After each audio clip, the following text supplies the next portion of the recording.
Good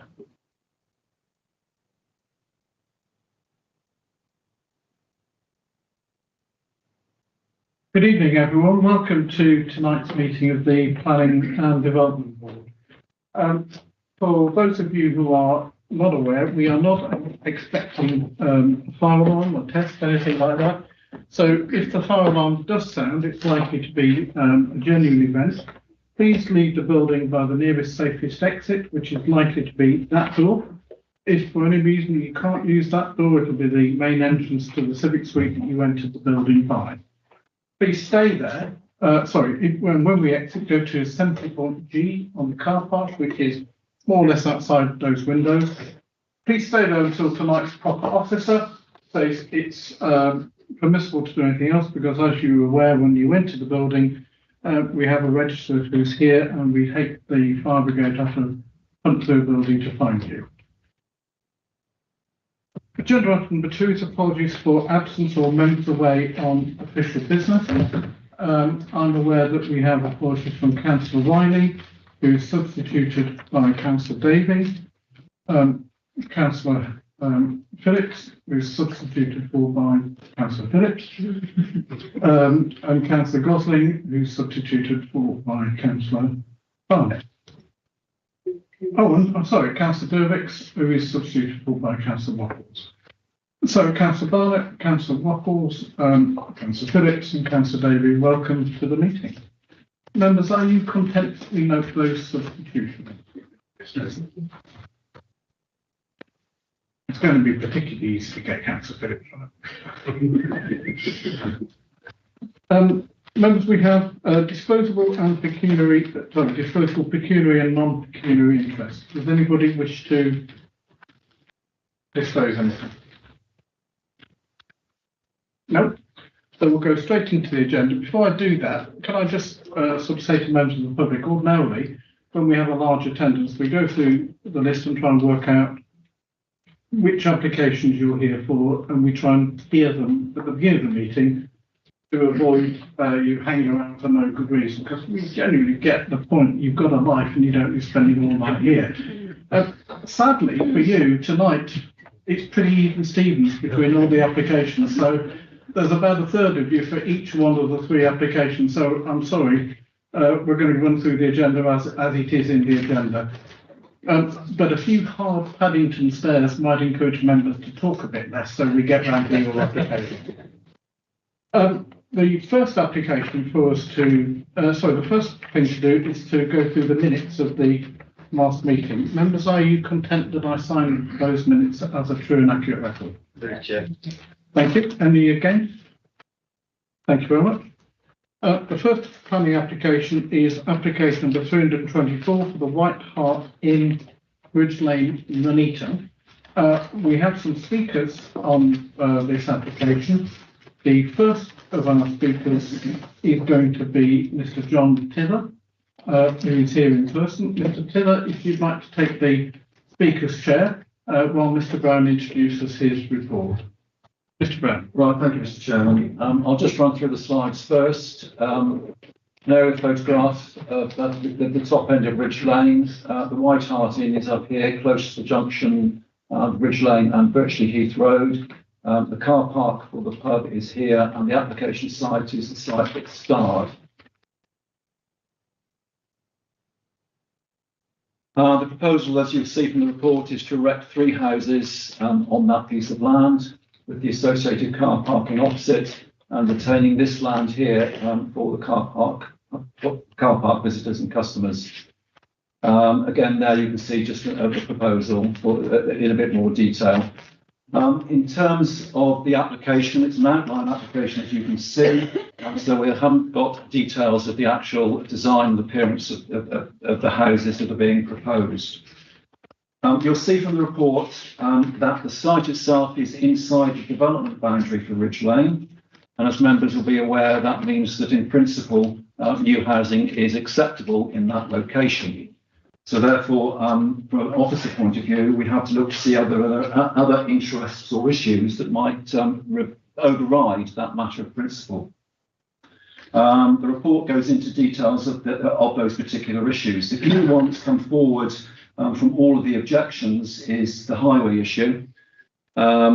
Basically, highway safety issues and traffic speeds on the road.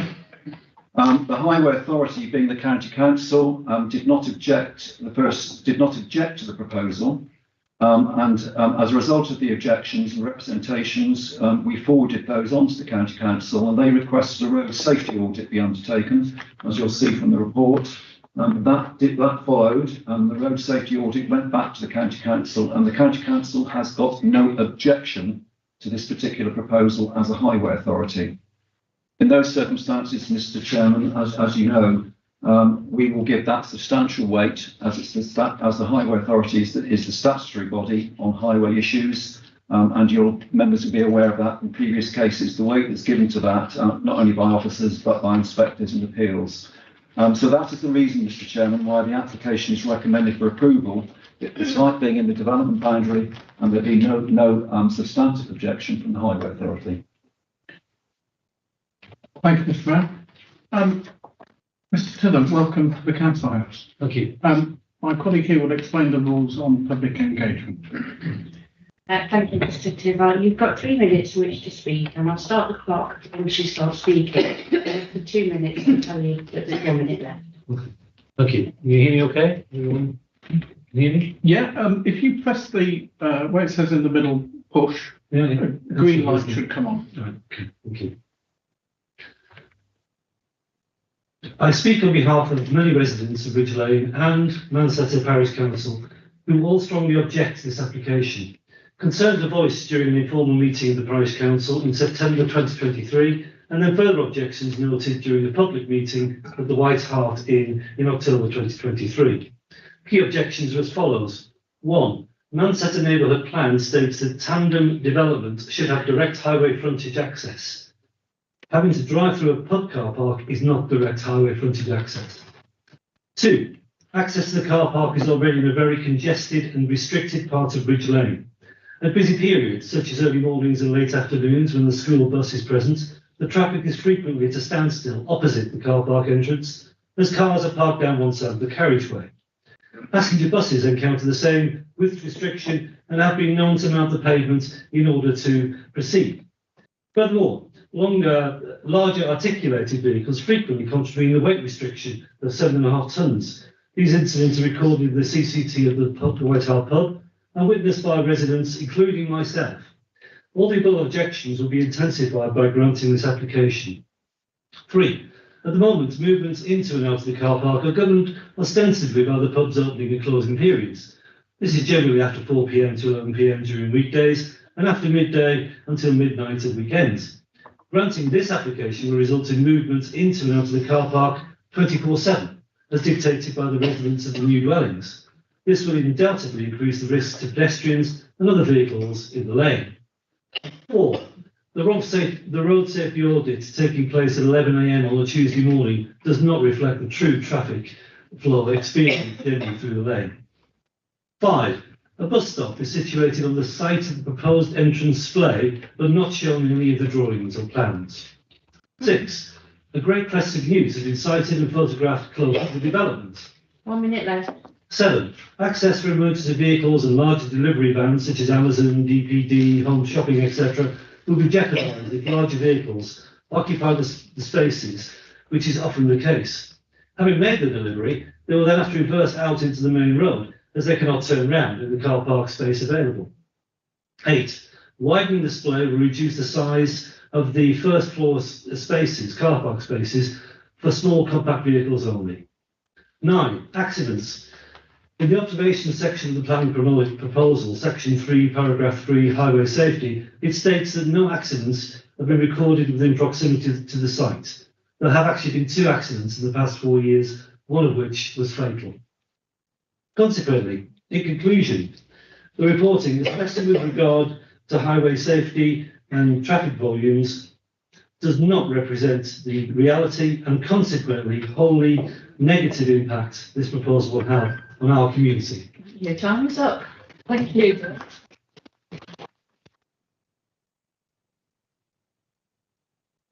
Thank you both. Top marks on your finishing within 3 minutes. Done something right. Member, do you have any questions for our speaker?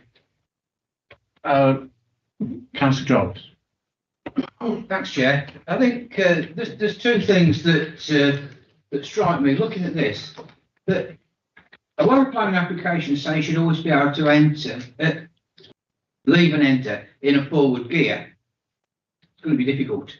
This is questions for our speaker. Oh, sorry. Okay. You went on to the accidents. Could you Yes. give some more Yes. meat to that bone? Yes, we had 2 accidents in the past 4 years. February the 4th, 2020, a cyclist was killed in collision with a van 150 plus metres from the car park. June the 7th, 2021, a car ploughed into a garden wall only 100 metres from the car park. It just ran out of control and caused devastation to the garden wall in front of the house. So it is a very busy road. It goes without saying. It has times of reduced volume, but many of the times, especially evenings and weekends, it is very busy, and these things can happen, and made worse by added development as you're proposing here. Thank you. Councillor. Okay. Hello there. Hello. I take it it's a functioning pub at the minute, isn't it? Yes. I understand it's been taken over recently and it's well used by the community. Yes, it's had new management the last year or 18 months, and it's been well used by the community. So it's a Yes. community facility. Yes, definitely. Yes. Okay. Yes. And the car parks busy. Yes, it's busy all times. And during the football season, many of the footballers from the recreation ground go there after the match, and it gets very busy. Yes. Any other questions, members? In which case, thank you very much indeed. Thank you. Members, our next speaker is Mr. William Brearley, who will be joining us on Teams, I believe. Good evening. Good evening, Mr. Brearley. Welcome back to the Council House. As I'm sure you'll remember, you'll now be given a short introduction as to public speaking. Good evening, Mr. Brearley. Yes, you'll have 3 minutes in which to speak. I won't set the clock going until you start to speak, and I'll let you know when there's 1 minute left.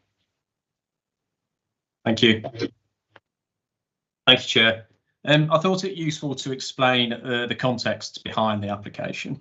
So the application submitted by a subsidiary of Stonegate Group, whose portfolio includes over 4,500 sites across the country. Running pubs and bars and managing their continued success is their sole business. They're not a developer. So it is in their interest, therefore, to ensure that developments, whether they are promoted by themselves or neighbouring landowners, do not compromise the ongoing viability of popular pubs. It won't be news to members to hear that the hospitality industry has been through and continues to go through turbulent economic times. Energy prices, food prices, labour costs and availability, and of course the pandemic, have all been significant challenges for the industry.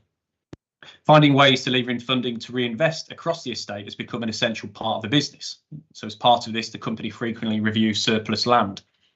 This can include car parks that are underused or oversized, and legacy land that might sit alongside a pub and a car park. This review identified the unused land at the White Hart as offering potential. The land sits within the settlement boundary, does not include existing car parking or beer garden. Its development was seen by the company as one that could be delivered without affecting the commercial operations of the pub, nor adversely affecting the existing parking levels. Being situated within the settlement boundary and therefore supported by policies of the plan and neighbourhood plan, the principle of development is considered to be acceptable. I am aware that the proposals raise concerns locally, especially around access. It's important to note that the existing access will be widened and therefore will be an improvement to the existing situation. The proposal for 3 houses is not considered to materially increase the number of cars using the access, which is in any event shown to be wider and in accordance with the displays requested by Warwickshire County Council. The project team have undertaken the road safety audit to provide further reassurance around the safeness of the access. Your report notes that traffic passes the site slowly, between 16 and 22 miles per hour. With the access widened and with an estimated daily maximum of 12 two-way trips from the proposed housing, it is our view, shared by your highways officers, that the proposal raises no harm to highway safety. With matters of design and layout a reserved matter, we are confident that a high quality design in keeping with the character of the area can be achieved at the detailed stage. For these reasons, I'd ask that members support the recommendation this evening and approve the application. Thank you. Thank you very much. Thank you. Members, do you have any questions for Councillor Bell? Thank you. I thought you just stated that the traffic moves slowly past the pub on the road. Can you just tell me what the basis for that statement is? Where did you get that information from? Good evening. Was that all the parking, an ATC, a traffic survey done on the road in advance and during the application process? So the rubber strips, if you like, that go across the road that you see sometimes on the highway. I'll come back with comments when we have the discussion. Thank you. Councillor Walpole? Oh, Councillor Walpole. Thank you, Chair.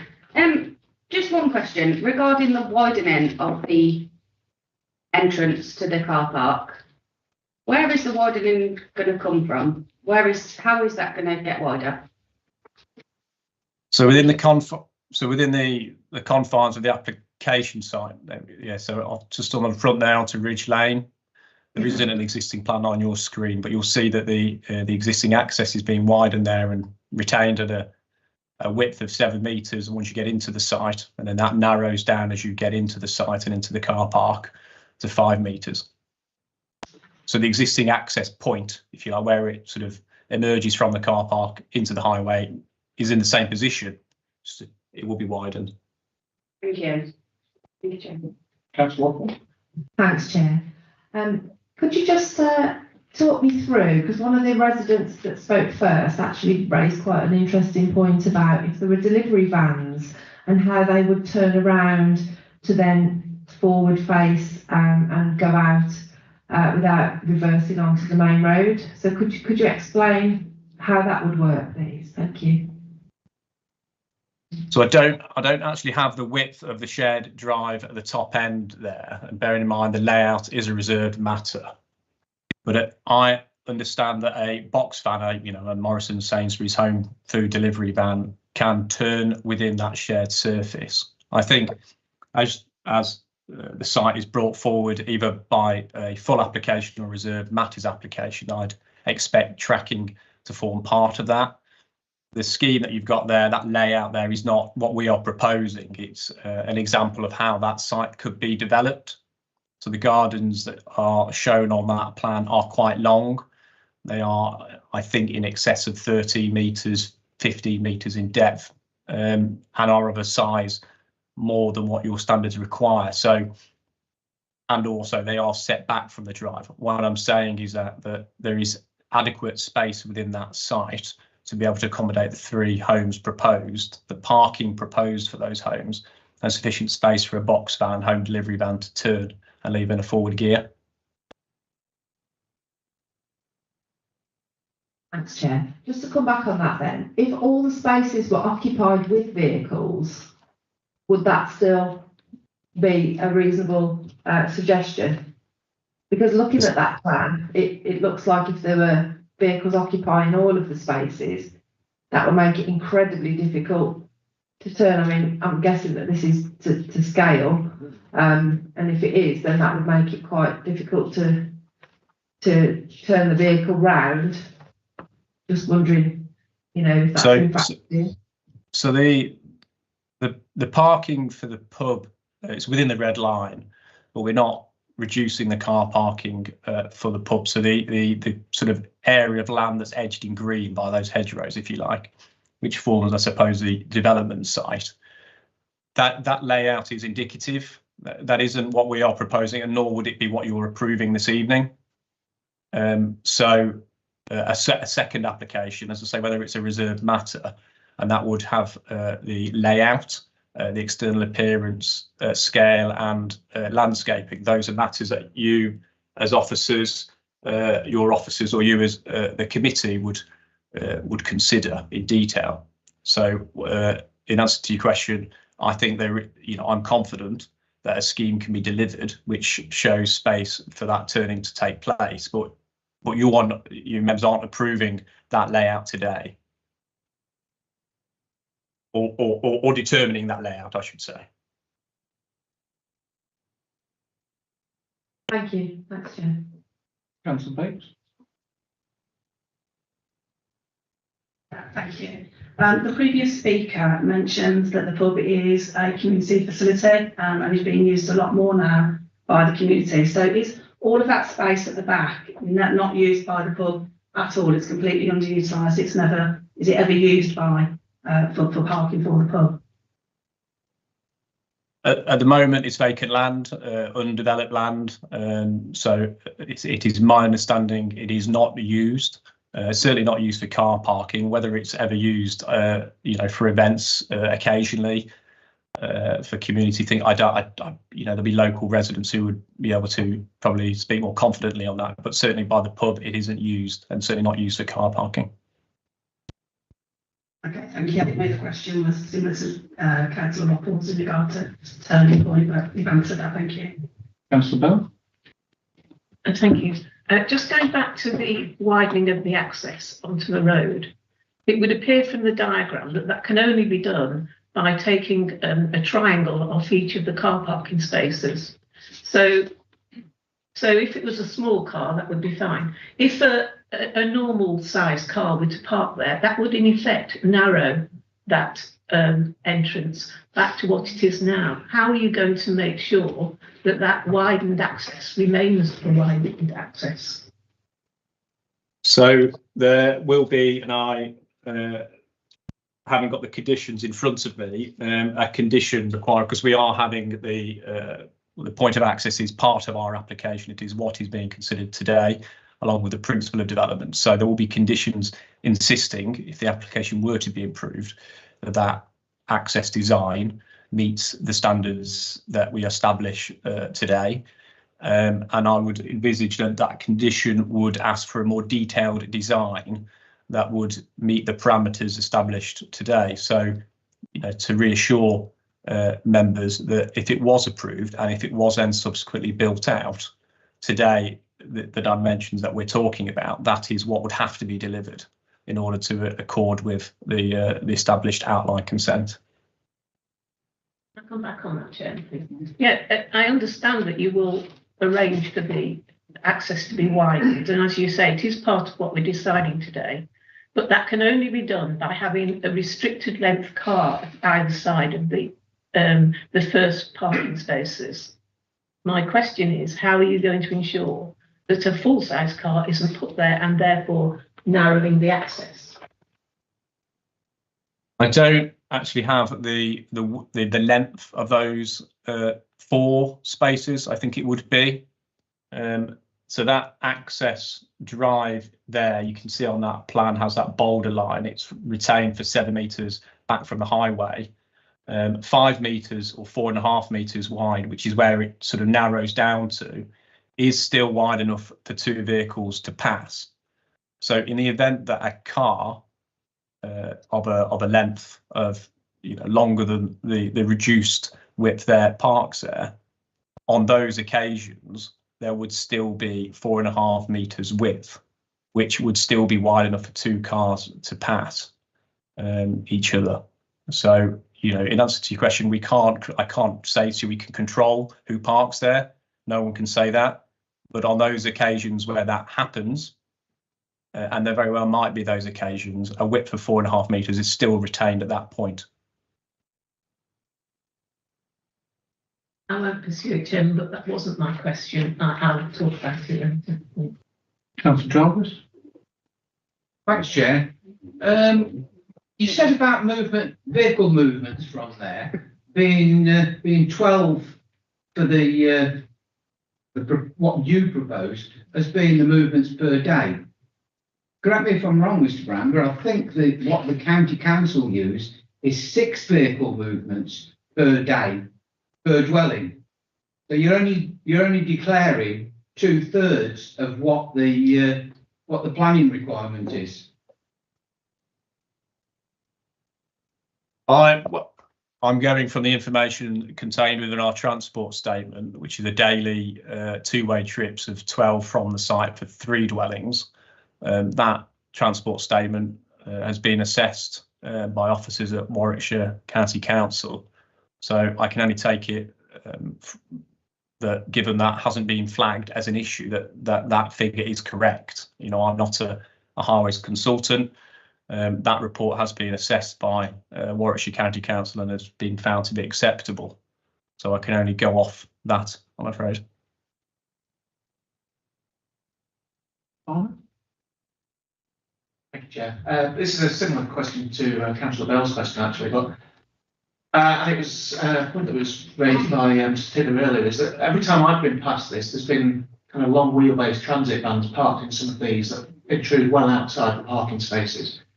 The plan has a 4.5 metre gap between the parking spaces, which has just been mentioned, but as I say, that is quite often eaten away at by these large vehicles being parked there. So are there any plans to somehow maintain that access? I guess you'd have to control what vehicles are being parked there.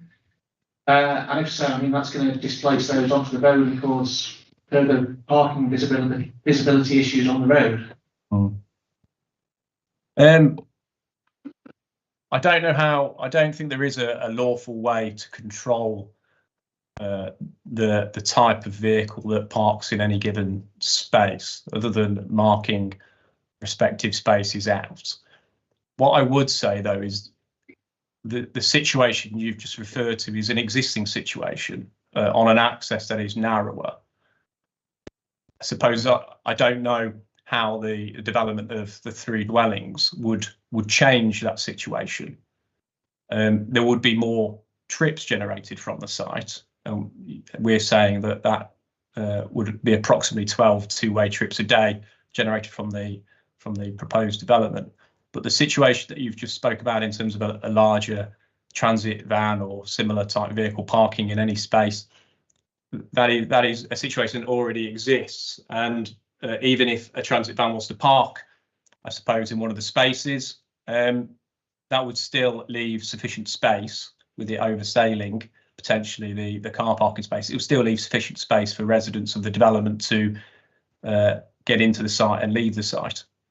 So I think in terms of highways impact, this development doesn't change that situation, and that situation doesn't affect the development in terms of access.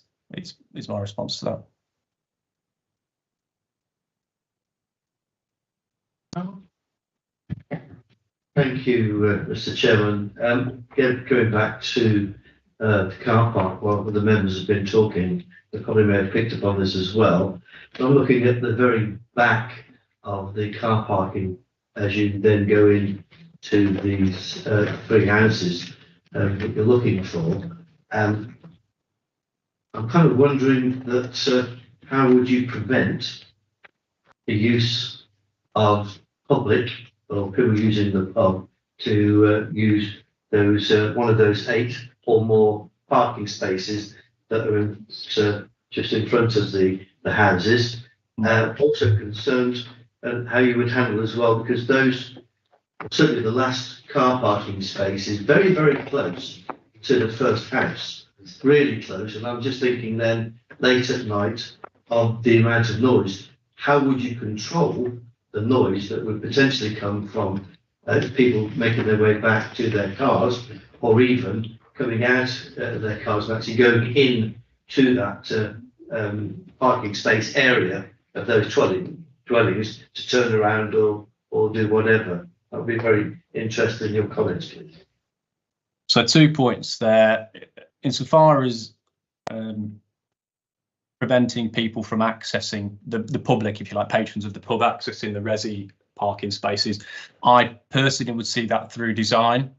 So that would be through a clear change in surface treatment, whether that's a different colour tarmac, red or something like that, or a block paving, with planting to clearly denote the separation between commercial pub car park and residential. I think through landscaping and the hard landscaping, I think it would be clear. There is the option of a gate as well. Not something that I'd necessarily encourage or discourage, to be honest, but it is a possibility there. You can put the sliding gate, so it wouldn't have to open in or out of the site. It can run alongside that landscape strip. So I think through design, my answer to that would be, and that would be something that will come through at the reserved matters stage. Noise, the application was accompanied with a noise impact assessment, which the environmental health team have assessed. So that will make recommendations in terms of acoustic glass in the various properties. That, and with landscaping good management of the pub, I consider would be able to hopefully prevent the conflict in terms of late night users fetching their car. Councillor Ridley. Thank you, Chair. Just a very quick one from me. I was just thinking, if I did live in one of those 3 houses, what's going to happen about my bin? Because you're probably not going to be able to get a bin lorry down there. What considerations have been made for refuse collection? I just wondered. Thank you. There's a bin collection point shown just towards Ridge Lane, where you see the black triangle. Yeah, that's it, just there. So that's the bin collection point. So residents would wheel their bins on a morning or an evening and present their bins there.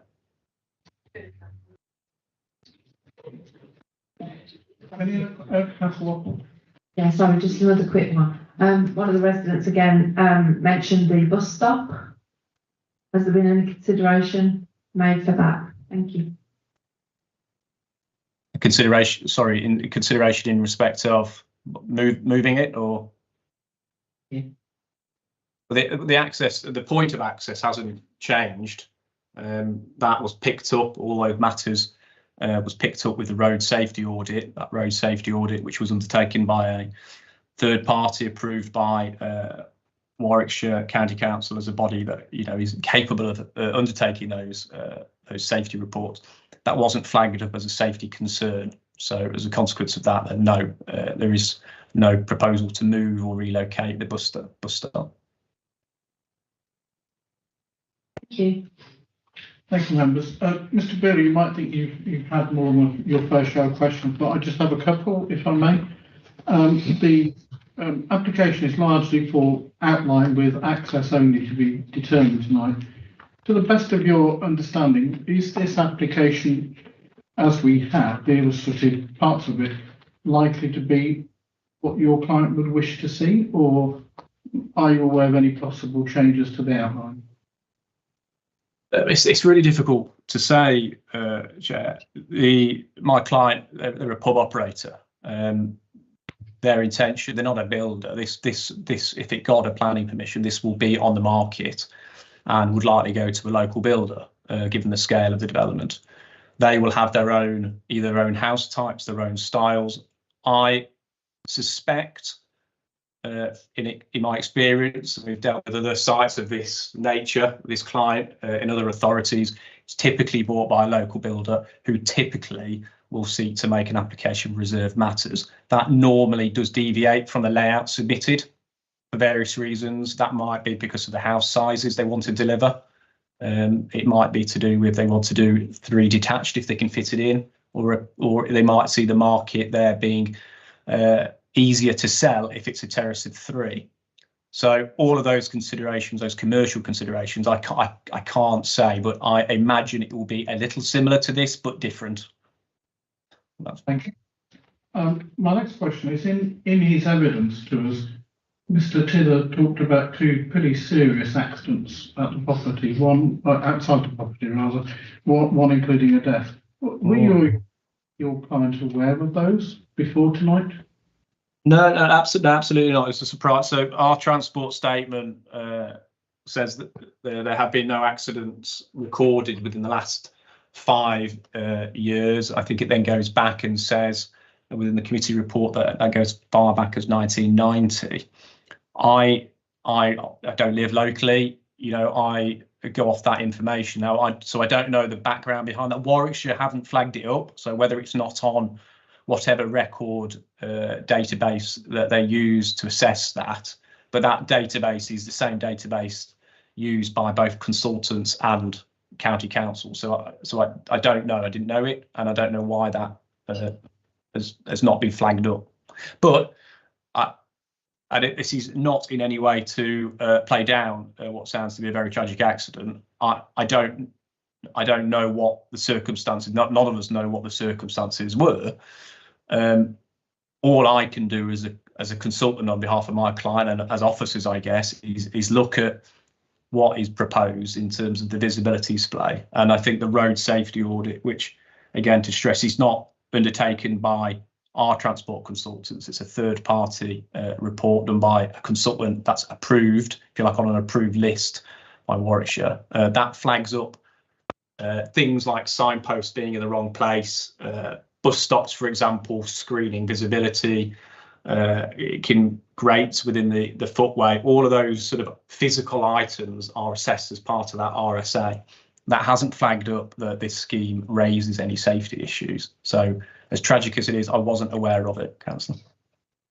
Thank you. I suspect you've half answered my question, but given the materiality and seriousness of those two accidents and the fact that you and your client were not aware of them before tonight, do you think your client would like the opportunity to reflect on that new information and consider if they wish to make any changes?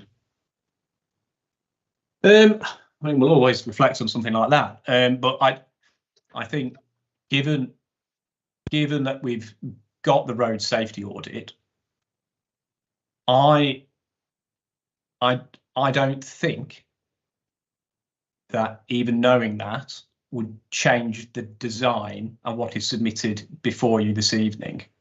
The access achieves the visibility displays that we're required to achieve and can achieve on the site. I suppose I genuinely don't think that would change the design put to you. Whether Warwickshire County Council and officers have a different view, I don't know, but certainly given that we've had that RSA now, I'm pretty sure this would be what would be submitted. Thank you, Mr. Burley. And there's no more questions, Mr. Burley, so thank you very much for your information. Thank you. Councillor Clues, as one of the local members, you've indicated you'd like to speak. Would you like to speak now or later on? I'm happy to speak now. Thank you.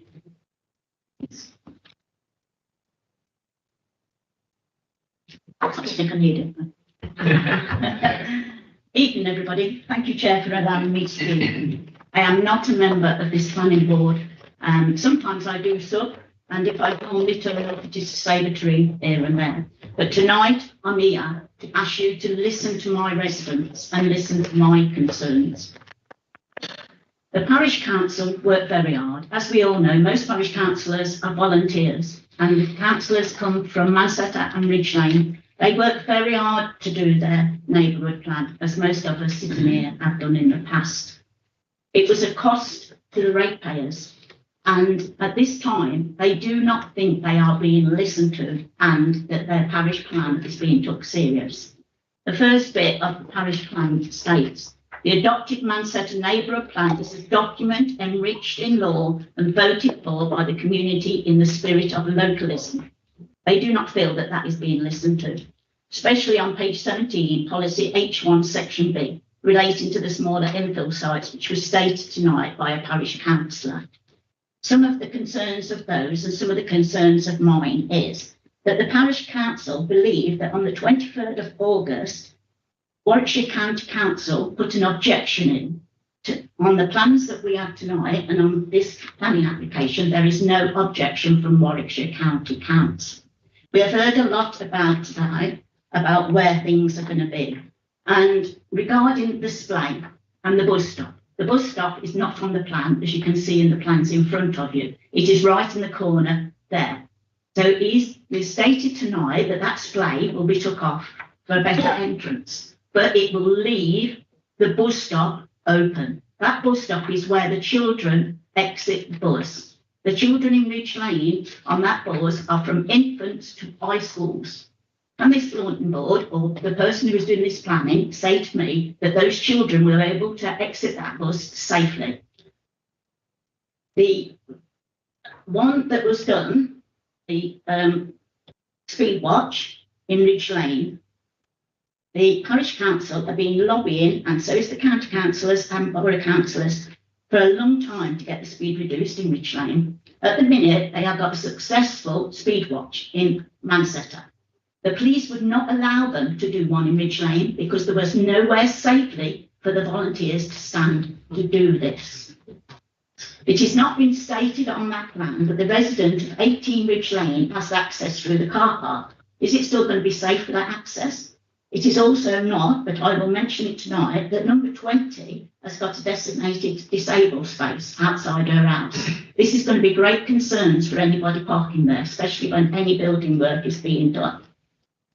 So tonight, I would like to ask this planning board to defer this planning application, and I'd like to ask every member of the planning board, if you do not know that road, to please go up there and visit it. Have a look at that entrance. That is not a true view of an entrance coming in and out of that road. That road is a very busy road. I know myself because we got nearly wiped out on that road. And also to answer some of the questions that have been asked tonight. Thank you.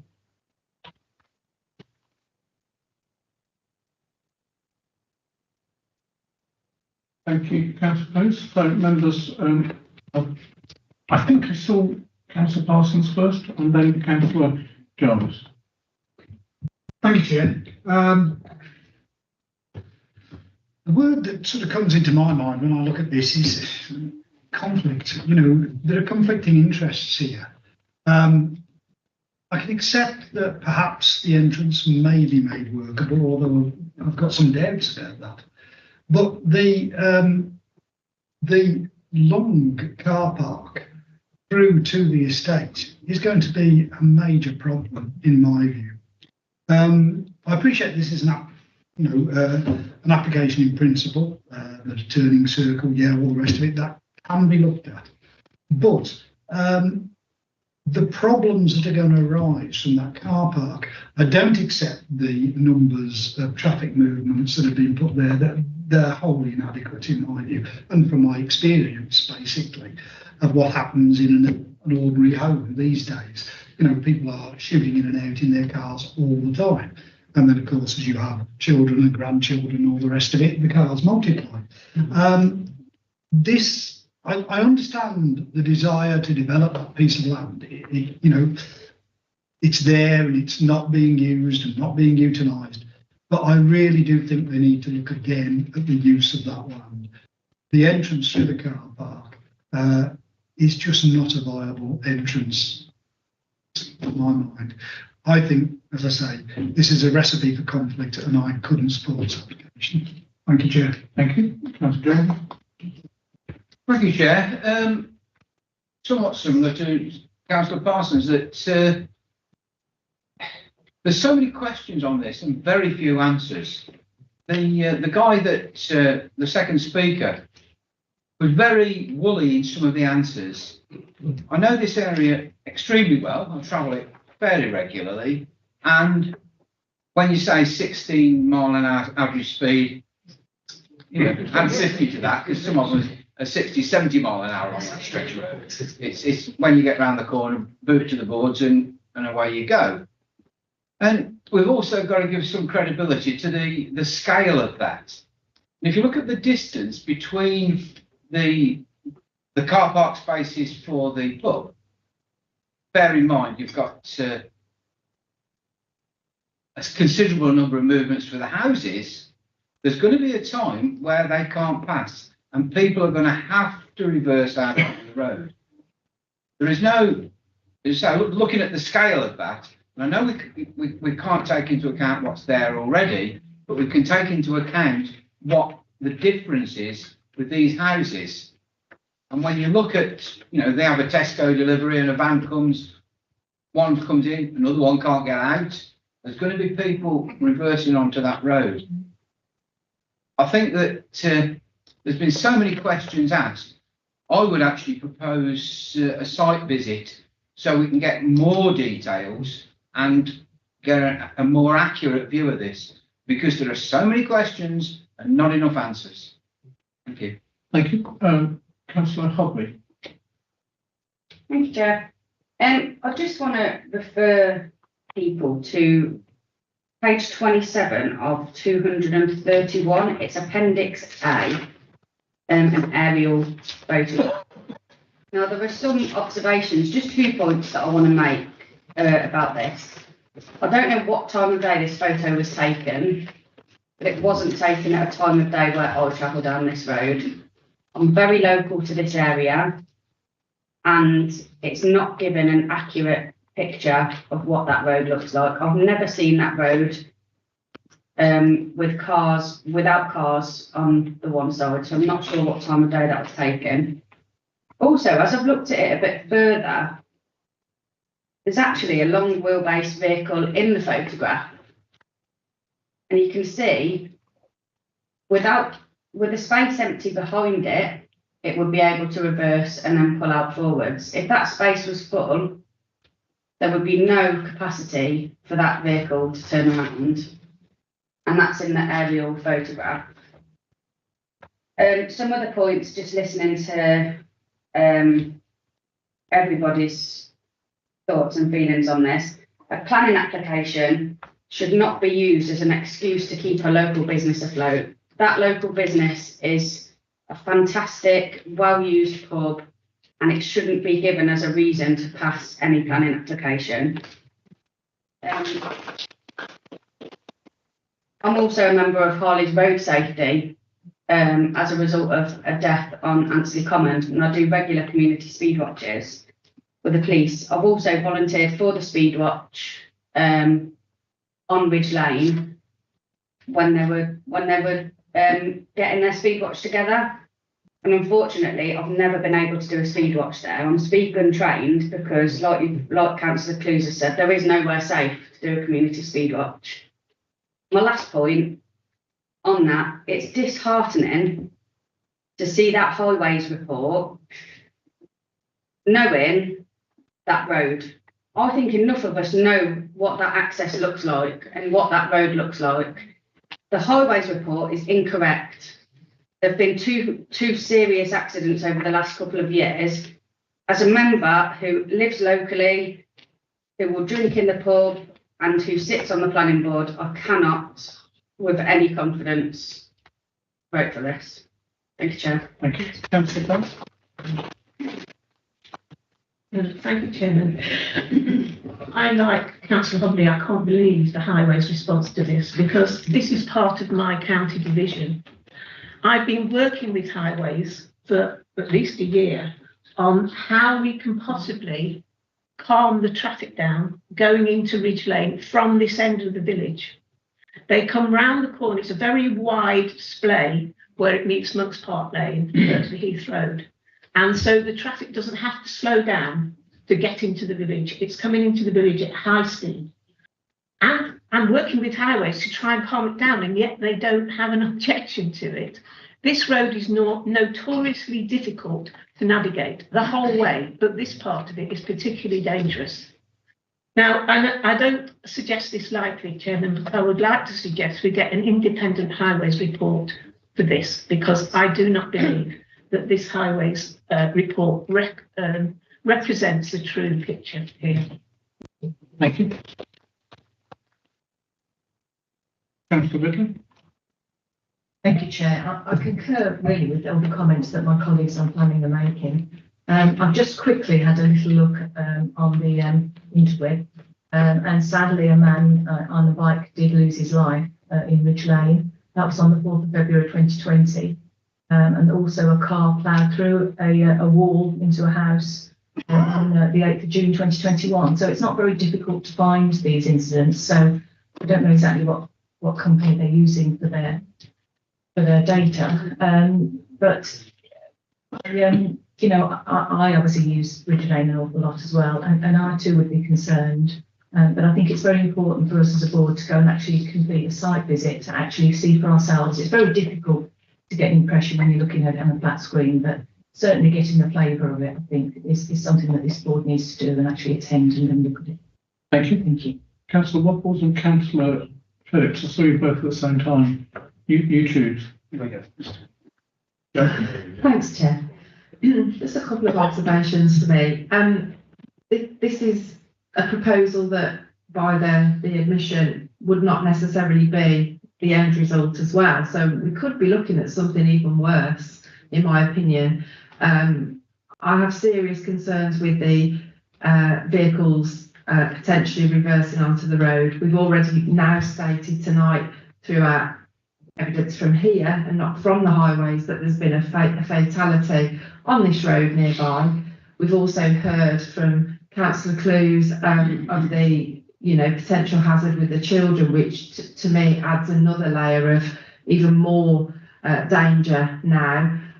So from me, I think the issue with potential egress and reversing and the fatalities and the issue with the bus stop and the children, for me, I don't think we've got enough to vote this through, but I do concur with colleagues that have said that we need a site visit, but not just at a time where it's going to be showing the least amount of traffic. I think, as people have alluded to, the best time to go is when it's at its busiest, because we need to see what it is at its worst, because that's really, worst case scenario. So we need to look at the time that we go, and I think that's important. Thank you. Thank you, Chair. As someone who doesn't use the road regularly, I'll wait till the end to listen to the RIAS concerns. And just bringing it back to planning, obviously there is no legitimate planning reason not to let this through. However, as we're always told on this board, as someone who subs now regularly, we should go off the evidence as before us. If the evidence is skewed or not represented correctly, then I think we are obligated to follow second Councillor Bell's. Can you hear him? Sorry.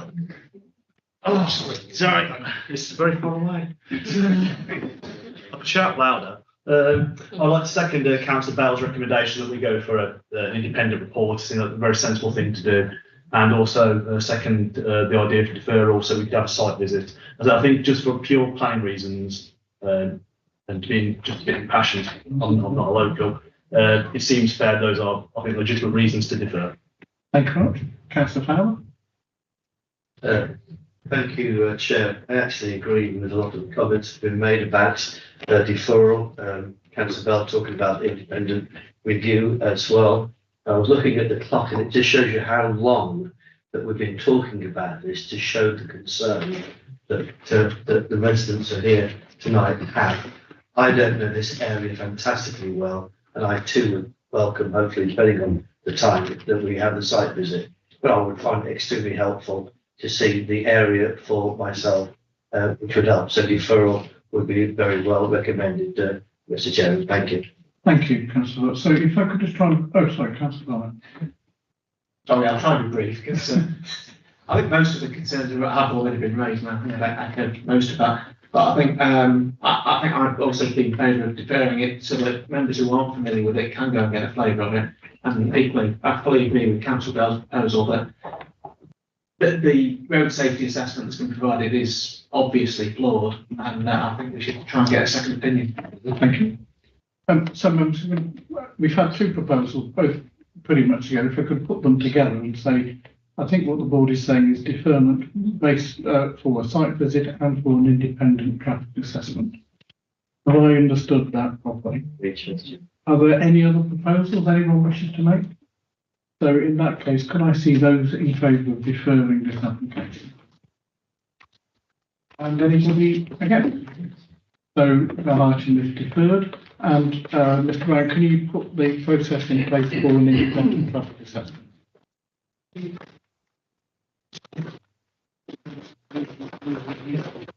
I am conscious that a third of you would probably like to go home, so if you want to take that opportunity now would be a good time. Now coming back. Let's take on both wheels on and see how we can hold the buildings like.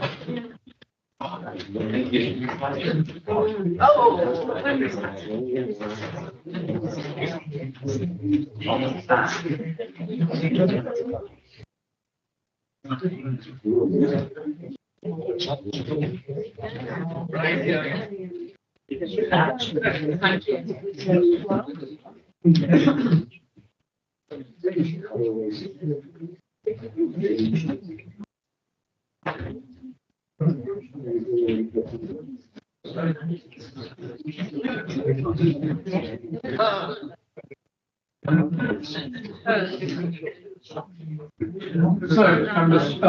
know Councillor Watkins is out for a moment, she is on her way back. So if we could move now to application 514 for number 1 Poplars Yard, New Road, Shuttington.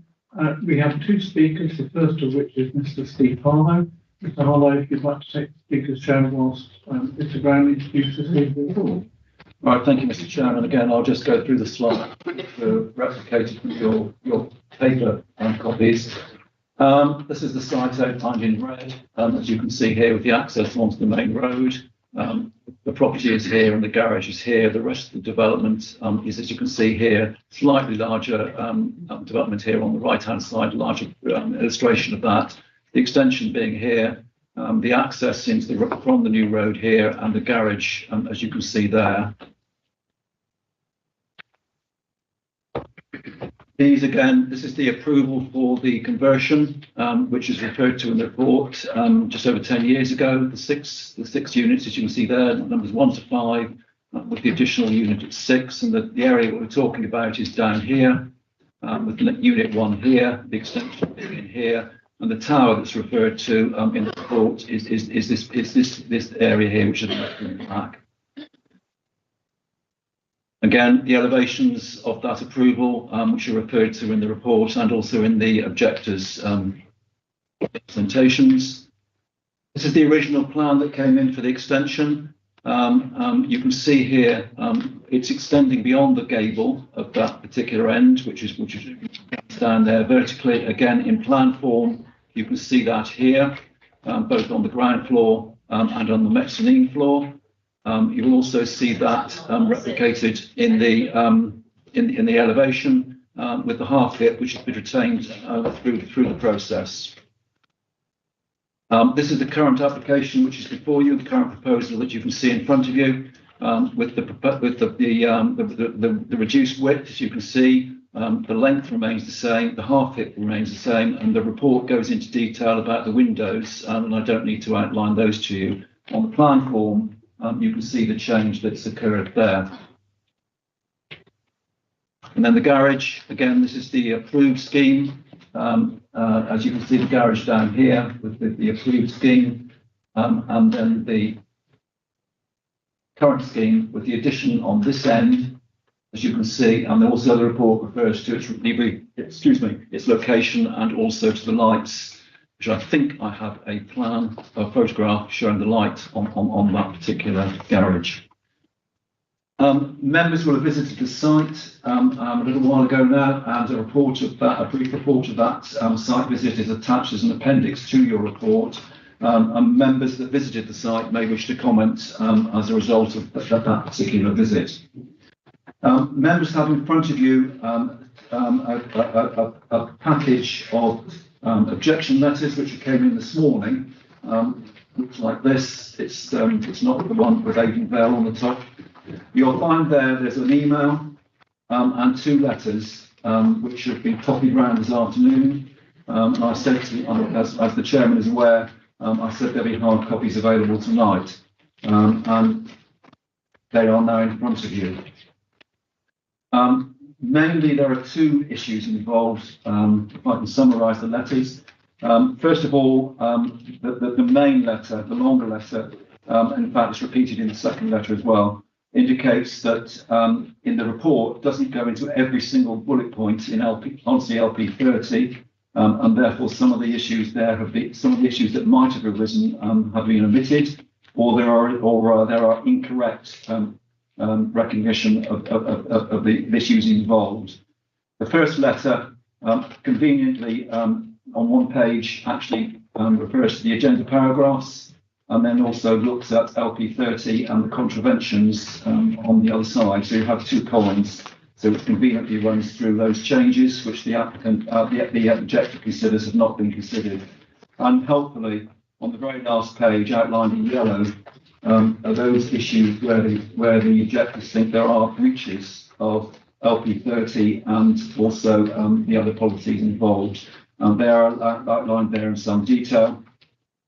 And And the second issue is to do with the garage, the extension to the garage, because clearly as members will have seen on site, and this is reported to you in the written agenda, this is a retrospective application to extend the garage. My comment on that is that retrospective applications are allowable under planning legislation.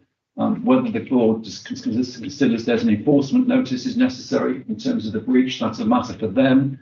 But the test, as all members will be aware, is that it has to be expedient in planning terms to issue an enforcement notice. The fact that something's taken place without the need for planning permission does not automatically result in a mandatory enforcement notice. You have to consider whether it's expedient to serve a notice or not. And clearly, Mr. Chairman, your board will consider that tonight when you can consider the case. In terms of the more lengthy letter and omissions, you can see there how the objector has covered this in his letter. I've taken the policy as a whole, and I treated the application as a whole against that policy. The points that are made in that letter do not change my recommendation to you. Members that went on the site visit may wish to comment on that, Mr. Chairman, because they saw things at first hand. I'll leave it there, Mr. Chairman, because I know you have speakers.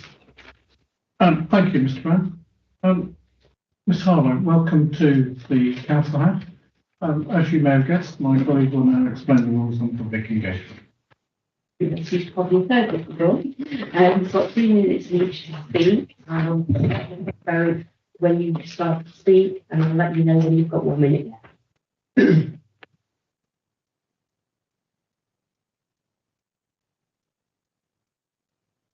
I speak on behalf of the 7 other objections mentioned in the report. We'd like to state that our objection is nothing personal against the applicant, simply an objective stance against the size of the proposal. Lasting damage affects the proposal plans would have on Poplar's Yard and the due diligence process that does not appear to be carried out thoroughly. We feel the planning have not presented members with a true representation of their observations. This now is a very relevant part of LP30 policy related to extensions, which by submission can only create doubt in their process and seems only to suggest that they want to push the application through. Planning have acknowledged that with the proposed new extension, the new room size in what is currently the smallest house on Poplar's Yard become larger than the current rooms within the largest properties, and thus the proposal is disproportionate. Yet they fail to mention it contravenes LP30 extensions. In other words, the proposed extension would not be physically and visibly subservient to the host dwelling, including its roof form, and therefore would dominate it. Planning have agreed that this to be the case. Poplar's Yard currently has a wonderful setting, lots of character, and has largely been untouched for over 100 years.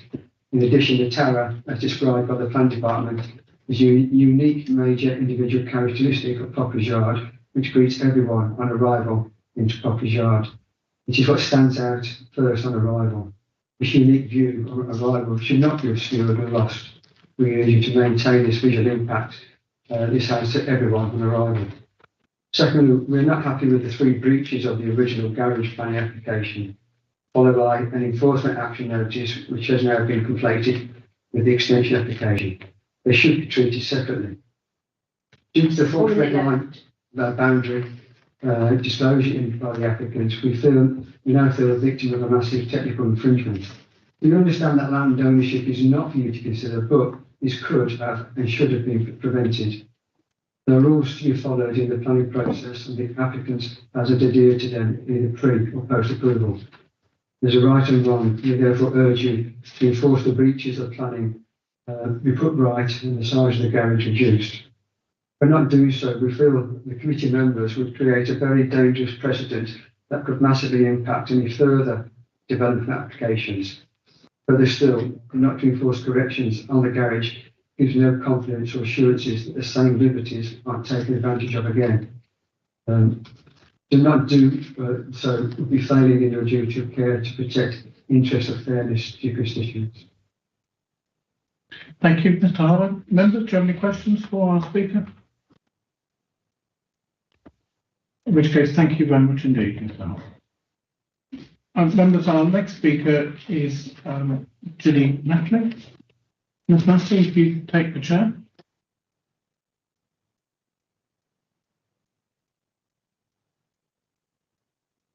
I guess you know what's coming, but Ms. Natalie, welcome to the Council House. My colleague will now explain the rules on public engagement. Can I just check this is on? Is it on? If the green light is on, it's on. Yeah. So, Okay, Ms. Natalie, you've got 3 minutes in which to speak. I'll start the clock when you start speaking, and I'll let you know when you've got 1 minute left. Ladies and gentlemen, the planning committee and chair, thank you for the opportunity to be here this evening to support my planning application. It's very simple. I'm a mum. I would like additional space so that my family can come home to visit. We are a very close family. Both girls have grown up and work away from home. If they come home, I can't really accommodate them now. They both have partners and with a new baby on the way in September. If they can't come home, then I don't know really when I would get to see them. And like any parent, my home is their home and they will always be welcome. So I hope you understand how important it is for me to have this additional space. And the proposed extension is modest. It does not significantly affect any other of the properties.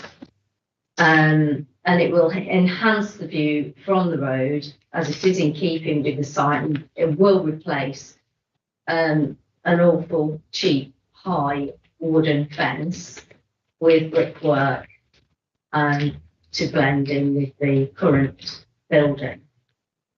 I've worked very closely with the heritage officer and the planning officer to ensure that there is minimal impact on the site as a whole and for the neighbours. And can I just say, on the size of the room downstairs, it's certainly not, it's half the size of the room that is my biggest room in the house. So it's not bigger than any room on the development. With regard to the cart hobble, I did not think that a small amount of additional storage would create a problem, as the building is very much the same as the original plan. 1 minute left. And I would hope, and I do understand planning better now, so it will not be this way again. Thank you very much. thank you. Members, do you have any questions for our speaker? In which case, thank you very much indeed. Thanks. Members, as Mr. Brown indicated to you, there is some information on your desks in front of you. Could I just check you've all had the opportunity to read this? Or if not, if anyone hasn't, we can adjourn for 5 minutes to do that. So if anyone wishes to adjourn, can you indicate? Thank you. Members, who'd like to speak first? Who'd like to propose a recommendation? Councillor Humphries. Councillor Bell go first. Councillor It seems the new way to do it. Chairman, this is a fairly difficult decision to make, and it is very finely balanced. However, I was on the site visit and I have read the papers through and the additional papers, and I will propose the papers recommendation for approval. Thank you. Councillor Humphries. I've read the report through. I've been to the site visit. I'm reasonably familiar with the area. In fact, there's the one thing that is quite unique about the situation is as you drive up the road, unless you look through the gate, you actually, as big as it is, you don't see it. It must be quite a delightful development to live on. So, but I can understand the issues from both parties. And as a local member, I don't wish to support either party because I can understand both parties. And it sounds cowardly, but I'll abstain in this particular vote. Thank you. Councillor Parsons. I would like to second Councillor Bell's recommended proposal for acceptance. Thank you. Members, any other comments? If not, I've had a proposal that planning consent is granted, together with an abstention from the local member. Can I see those in favour of granting planning consent?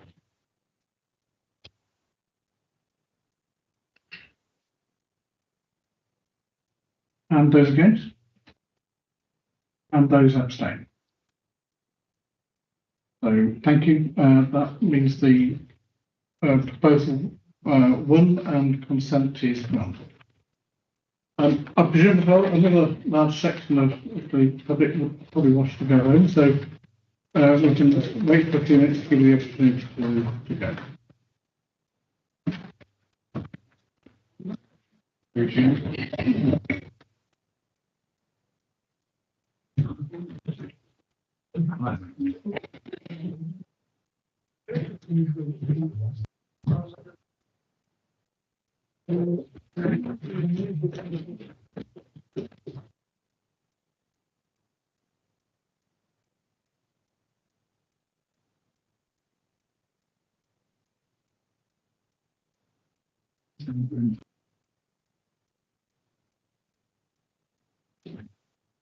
Members, we're now about to move on to application for 71 for land 800 metres south of Park House Farm at Moden Road, Longley.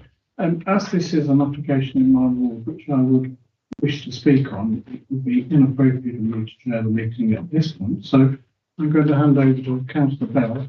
In her tender mercies, I'm sure will guide you through this application.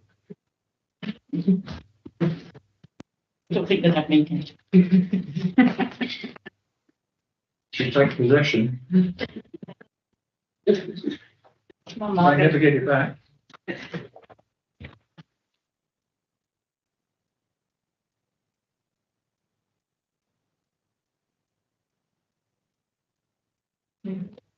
Welcome to me, everyone. So we'll move on to this. So we've got this, as you say, this is the application number 0071, land 800 metres south of Park Farm, Meriden Road, Longley.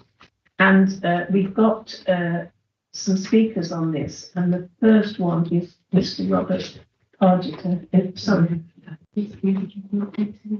Yes, I'm going to bring him. Okay. This lady first. Oh, right. Okay. So the first one is Catherine France, who's going to come in via Teams. So I'm going to pass over to Mr. Brown, who's going to take us through the application, and then we'll go on to Teams. Right, thank you, Chair. I'll just run through the slides. There are not many of them.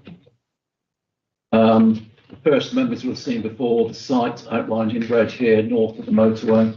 Meriden Road comes down through here, and the village of Longley is here with Crawley down here. Members are familiar with that, and also the aerial photograph. Those have been copied from previous reports. This is the current drainage scheme with the additional ponds that's referred to in the report, 1, 2 and 3. The green lines here are the swales which have been put in, which members were aware of originally as one of the amendments that came in through the application. And details of these new ponds and in terms of cross sections are also at the bottom of the slide there. And then finally, an extract of where the additional planting is going to be, which is referred to in the report. Chair, I'll go back to the to that. I think it's because everything's on that side, so it slides that shows you where it is. The report, Mr. Chair, Chair. The report, Chair. Actually brings us up to date to where we were following the deferral back in March, when we heard from the flood group. And you can see that at the time preparing the report, the flood group had not yet come back on following a meeting, a joint meeting they had with the applicant and the lead local authority on site. I circulated a supplementary report this afternoon, which is in front of members again tonight, Chair. And I'll go through that because it's quite short, and members some members may not have actually seen it. It brings members up to date on 2 items. The first is on the flood group. As you can see from the report, on the main report on paragraph 2.8, I said that the group had not yet responded to the latest plans at that time. We actually received a response from the group late on Friday afternoon, the 5th of July. That was circulated to members immediately. I also sent it to the applicant and to the lead local flood authority at that same time. That letter is attached, as you can see, in the form of a report, which is the Edenvale Young report, which you have in front of you as part of that package.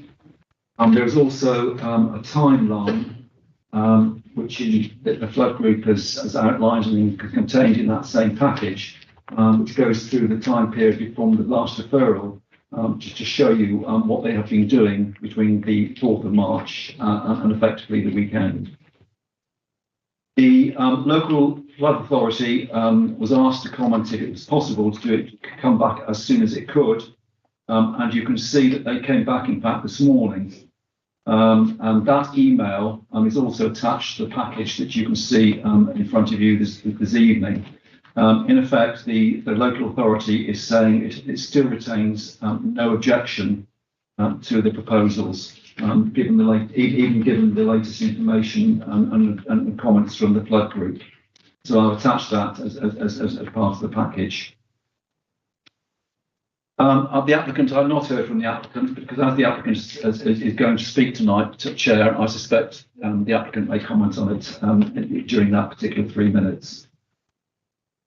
Also, you'll see from the supplementary report that I've received further representations since the report was written. One particular one draws attention to what the objector considers to be an omission from the report. And you can see that in paragraph 3.1 of that supplementary report. He considers that an alternative site assessment is necessary, and it was not mentioned in the July report from the written papers that you had in front of you. That's quite an important statement, Chair, so therefore I had to do a supplementary report for you. And 3.2, paragraph 3.2 is the starting point for that. Each appeal is determined on its own merits. Each planning application is determined on its own merits. And just because an inspector in one decision asked for criticised the lack of an alternative site assessment doesn't mean to say that another inspector would do the same. Just as in a planning decision, members of this board, Chair, will take the decision based on the merits of the case in front of them. And that's explained in paragraph 3.2. This is why we have different appeal decisions, also different decisions from local authorities. An inspector's decision can be a material planning consideration. Members will be familiar with material planning considerations. It can be a material planning consideration. The issue is what weight do you give to it? You may not want to ignore it, but you have to give it a weight. Fundamentally, in this particular case, as I explained in paragraph 3.3 of the supplementary report, there is no statutory requirement for such an assessment. In other words, each case is determined on its own merits. And perhaps more significantly, the latest update that we've had from the government is the written ministerial statement, which is again attached to the main papers of your report. There is nothing in there requiring an assessment to be made. That ministerial statement deals with solar farms of a greater capacity than this one, and those are nationally significant infrastructure projects. This is not a nationally significant infrastructure project. It falls below the threshold. And in that particular case, the statement goes on to explain what local authorities should be looking at, and that's quoted to you in paragraph 3.4. The final sentence of that is that there is a greater onus on the developer to show that the use of higher quality land is necessary. In other words, the test that you have in front of you tonight, Chair, is, has the applicant shown that the use of that land is necessary? And then that relates back to the point that I've talked about each case being considered on its own merits. So is it necessary in this particular case? Finally, the applicant has undertaken that test, and those issues are concluded. That he concluded that the use of BMP is necessary in this particular case. Now that test and the evidence that the applicant has to show that is included in the paragraphs I've mentioned there in the July report that went out to you. In fact, it's from the previous report back in March, where the report went into some detail about best and most versatile land. That report considered that test, and we came to the view on balance that an alternative site assessment was not necessary. And the reasons for that are given to you in the same appendix. And I haven't changed my view since the receipt of this further representation. Chair, that's basically a quick run through of the report. And I'll finish there because I know you have speakers for and against. Thank you, Mr. Brown. Ms. France, I think you're online, and welcome. And over to you.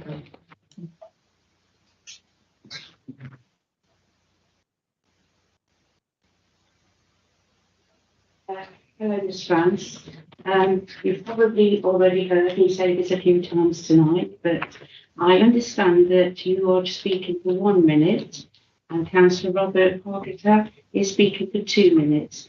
So I'll set the clock going when you start speaking, and I'll let you know when you've spoken for 1 minute, and then you can change over.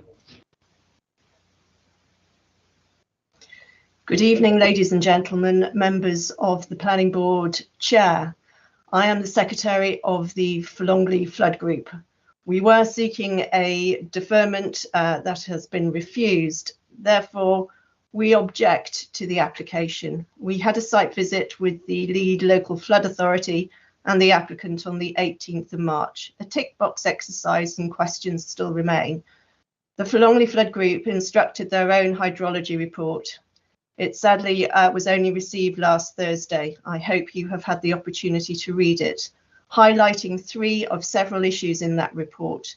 The applicant's modelling has not taken into account the runoff from the M6. The swales proposed are not fit for purpose. Quote, the swale design as shown will not reduce the runoff rates anticipated. The same is said of the attenuation ponds. We do not accept the measures put forward by the applicant in terms of betterment with mitigating the flood risk, and therefore the applicant and the lead local flood authority appear to be in breach of Warwickshire County Council's local flood risk management strategy, April 26. Can we pass over to Councillor Robert Bargeton, please? Thank you, Chair, members of the board.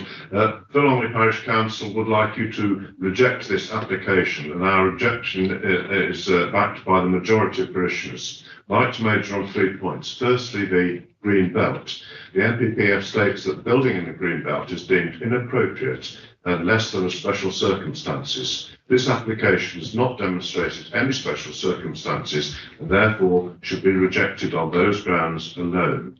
Secondly, and crucially, this proposal is on best and most versatile land. 95% of the proposed area is BMV land. We do not deny the need for renewable energy. However, an average yield on this land is capable of producing 1.1 million large loaves of bread every single year. The applicant does state that sheep could graze under the panels, but has also come into the parish council meeting about a bill for grass cutting. So the applicant can't have it both ways. Also, pollution from importing food is absolutely greatly significant. Third aspect is the enormous visual aspect that there will be on the many parishioners, many of them here. The land is seen from Sandy Lane, Far Parks, Comtry Road, Green End Road, and a number of the affected residents here to support that view. It would be an inherent nuisance as a blot on the landscape to the residents.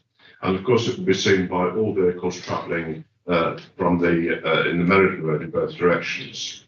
The huge development which I'm sure you've seen, Madam Chairman, would actually dwarf the area. It's almost 158 acres.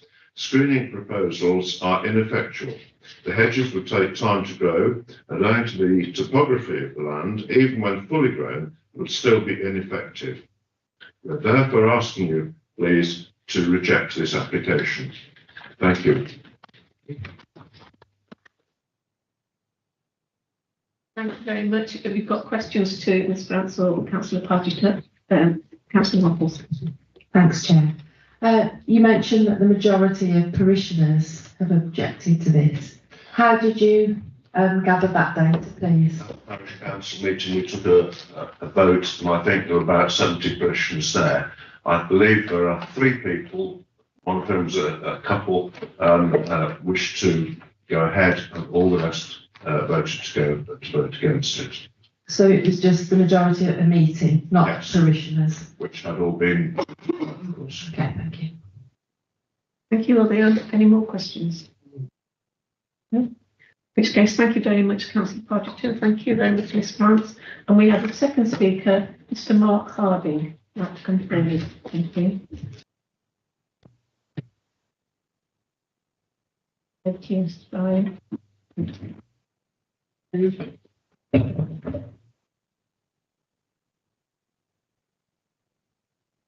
Hello, Mr. Harding. You've got 3 minutes in which to speak. I'll set the clock going when you start to speak and let you know when you've got 1 minute left. Good evening, Chair, members of the committee and Mr. Brown. I am Mark Harding, European Development Director at Environmina. In March, the Council's Planning Committee deferred the officer's recommendation of approval, seeking additional information on local drainage issues and landscaping. The scheme in front of you today has been embellished in line with those requests. Following a site visit undertaken with the Flood Group and the LLFA shortly after the March committee, the LLFA confirmed they still had no objection to the proposals, in fact indicating that the planned interception swales would act to provide betterment to the existing surface water runoff rates, and that the improved vegetation cover on the land would slow the flow of water into the watercourses. Whilst meeting the requirements in terms of flooding as set out in planning policy, as part of our commitment to support the village of Longley in their battle against flooding, we have agreed to add further attenuation features to the site by way of 3 detention basins to further help slow water flow into the watercourses. The Flood Authority has since approved the embellished scheme, subject to conditions, on 2 occasions, with the latest no objection response received as recently as this morning. The landscape strategy has also been reviewed in response to the direct request of members. An additional 16 trees are proposed along the eastern and northern boundaries, interspersed within native hedgerow, to help screen and assimilate the site from potential long-range views from Philongley. In total, 108 trees, almost 2,800 linear metres of native hedgerow, and almost 12,000 square metres of native shrub planting is proposed within the site, alongside a 980 square metre garden area. We have made extensive efforts to screen and filter views as far as practicable. Our landscape impact assessment concludes the impact will be less than significant, which is acceptable in planning terms. I trust members can see that we have paid considerable effort to drainage and landscaping matters as requested at the March meeting to help allay and address concerns.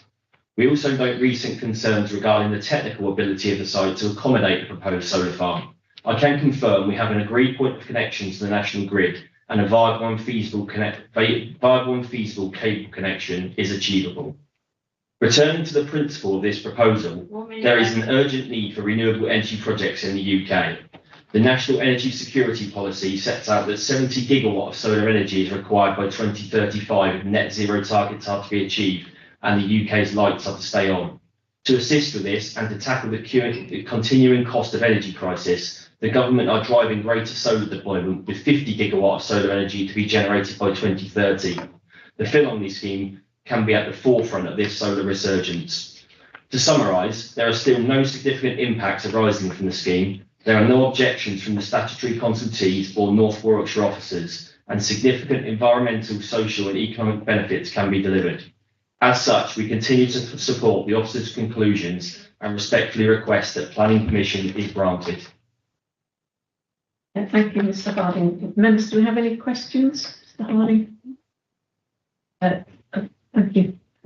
I think this one, it's just one that's always banded around here. So it's a question that's always banded around at council and used individually for arguments. So I was wondering if you could cover this question actually. What is the carbon footprint of the actual installation and the building of the solar farm? The carbon footprint of the build and the start, the process. I don't have those figures to hand with me. I've got the carbon savings of the project once it goes live, which is again the avoidance of 10,000 tonnes of carbon on an annual basis for the term of development, which is 40 years. I think one of the things which is key to mention is we do also model up the front end of all of our projects in line with our ESG credentials, the build aspect of that in terms of sourcing of our modules from far afield and obviously from local as well. So all of that is captured. I don't actually have that to date for this project. Thank you. Thank you. Do I see another hand actually? Oh, over to you, Councillor Vicky. Thank you, Chair. Everybody's struggling with my name this evening. I know, right? It's the new hairstyle. Thank you, Mr. Harding. I just wondered, you did say Enviromina has got a commitment to support the villagers with flooding going forward. I take it if you're going to be there for 40 years, will it be? Flooding could change dramatically over that time. And I wonder, I think everybody's concerns would be flooding does seem to, I think it's been a terrible year this year, it does seem to be getting worse and worse. So what guarantee can you give the villagers that if this planning application was to go through, that they would be able to call on Enviromina to assist should things get dramatically worse?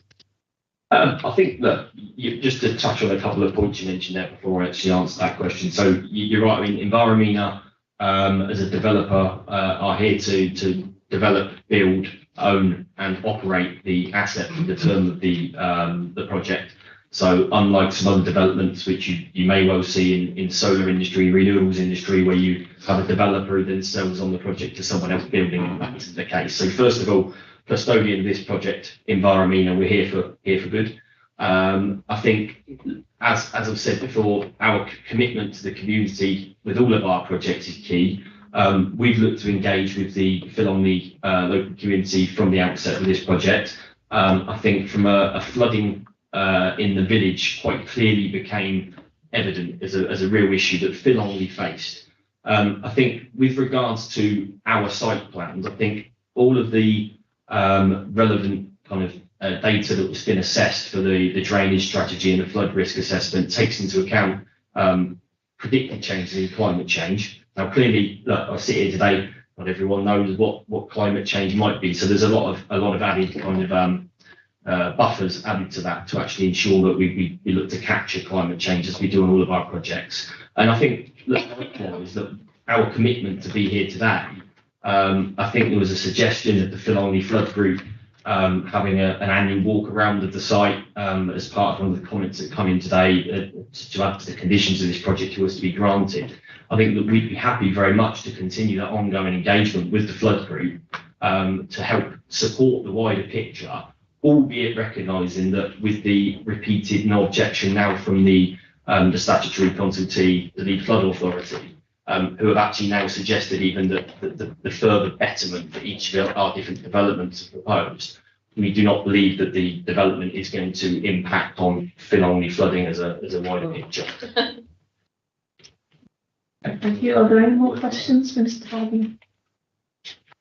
No, thank you very much. Thank you. Just before we go into discussion with members, can I just check that everybody's happy with this? Mr. Brown's taken us through it. If anybody needs any time to read any of it, please indicate. Nobody's indicated. I assume you've all read it and you all understand it. Okay, thank you very much. So we now move into discussion. Who'd like to start? Councillor Simpson. Thank you, Madam Chairman.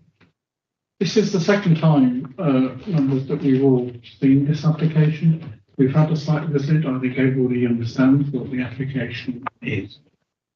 I think it's also important to recognise what the local community feels. The parish council at Philongly object Crawley Parish Council object. The chairman of Philongly Parish Council indicated that a substantial number of residents had been to a meeting and objected, and we've had 60 letters from a very sparsely populated area. So this is not something that local people could be said to desperately keen for. I think it's important to recognise with the climate emergency and energy security that alternative forms of energy are important and are required across the country. I think by and large across the country we're making pretty significant strides towards achieving that. And that's something that I think we all agree with. We would all like to see cleaner energy and better energy. You know, we all use phones, electricity all the time. So there is a lot of good in what the applicant is trying to achieve. I genuinely support the use of alternative energy. And I've voted for a number of applications in our borough where we have consented solar farms. So I'm not here before you as a NIMBY saying I hate it, I don't like it. I recognise the importance of greener energy and the impact, the positive impact that can have to all of us. But that doesn't mean that every application should be granted, however good some aspects of it are. This is a huge development. 60 plus hectares in the Greenbelt. 95% of the land that it will be used is the best and most classified as the best and most versatile in the country. And that may be said to be a relatively small proportion of the land in the borough, and I dare say it's an even smaller proportion of the land in the country. But nevertheless, 95% of the land that will be taken out of agricultural production on this site is the best and most versatile land we have. Councillor Partridge has mentioned earlier on that that land at the minute is estimated in its agricultural production to equate to 1.1 billion loaves of bread a year. We have an issue on energy security. We equally have an issue on food security. The ability of our farmers to continue to farm and feed us is pretty important, as well as green energy. This site is in the Greenbelt, the strongest policy we as a council have. We all try and protect the Greenbelt. This will take a substantial amount of Greenbelt land. The report, you know, I just glancing over it again, I didn't see anything in here that said it would be positive. There are mitigations to the damage and the harm, but there is still harm nevertheless. It also talks about the impact on policy LP30 and the need to enhance. You know, the NPF, flawed as it is, requires that at paragraph 180, that decisions should recognise the intrinsic character and beauty of the countryside. I can't, with my hand on my heart, honestly say that covering fields with solar panels recognises the intrinsic character and beauty of the countryside in what is one of our most beautiful areas. It's not on the edge of the issue, it's in the heart of the countryside. And 95% is our best and most versatile, most productive agricultural land.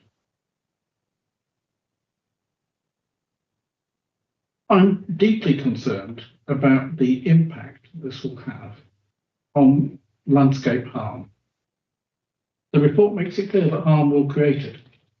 Final paragraph says landscape harm is thus reduced to moderate in impact. Colleagues, I don't want my epitaph when I've retired from the council to be, oh, dear old Councillor Simpson, he did his best to make sure that harm was never worse than moderate. Harm is harm, and this is going to create harm.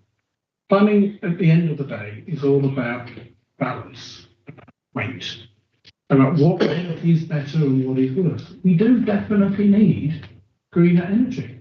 No doubt we do. But we don't need green energy at the expense of our best and most versatile land and a 62 hectare hole in the middle of the greenbelt. Some of my concern about this application scale, it is vast. I have voted for a number of successful solar farm applications, and I'm sure I will in the future. But this application is too much and in too sensitive an area. Now, I'm not going to say it was an easy call to go against it, because I see the merit on both sides. But in the final analysis, when you look at the impact on greenbelt, the impact on landscape, the impact on our best and most versatile land, together with the issue that there are issues that are unresolved, if you will, in terms of drainage. In my final analysis, I come down to giving substantially more weight to the impact on the greenbelt and the landscape assessment. I can't, with my hand on my heart, say that there is not an adverse impact on the greenbelt, on agricultural production and on the landscape. So, Madam Chairman, I'd like to move that consent is refused. The application is inappropriate development of the greenbelt, and I don't consider that it will preserve the openness, and therefore is contrary to policy LP3. It also doesn't accord with policies LP1, LP14 and LP30 of the North Warwickshire Local Plan. It does not concur with policy FNP01 and FNP02 of the Forlongley Neighbourhood Plan. We're going to put people to the effort, that ages of effort in having a local plan. Yeah. Why do we just ignore it? You know, it's important. And we've got an awful lot of local people saying they don't want it for sound reasons, not in my backyard, but through a democratically constituted and adopted local plan. There are so many reasons why I'm concerned about this application. First and foremost, greenbelt. Secondly, the use of our versatile land. And thirdly, but not thirdly in its is the impact on the landscape. These are critical issues. Energy security is equally a critical issue. But in my view, greenbelt, landscape character damage and best and most versatile land on this occasion must take precedence. So members, I would honestly, from the bottom of my heart, appeal to you to vote against this application.